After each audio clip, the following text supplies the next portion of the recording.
তাকে ছলনা করার জন্য। শোনো না, আচ্ছা তোমার কাছে কোন কোন দই পাওয়া যাবে তাই? আমার কোন কোন জানো? আমার ভালো দই, আমার টক দই, আমার হাতা কাটা দই, সর্বশেষ রয়েছে ভাতার মুখী দই। তার মুখে তোমার দইয়ের কেজি কত? কেজি না ডুকি? কেজি কত, ডুকি কত? ডুকি হলো 500, কেজি হলো 150। ডুকি 500, কেজি 150। শোনো 500, 150, 950।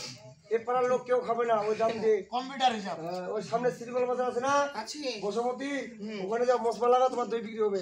এই মশলা কাকে বলে? বড়মা বুঝো না? বুঝি না। ওই যে রুইয়া মেলাতে ঝাঁকি ওইটা। এই বলতে আমি ভজন কীর্তন। ভজন কীর্তন মন ভাবো শোনানি ওইটা। ওর মতো সাদা।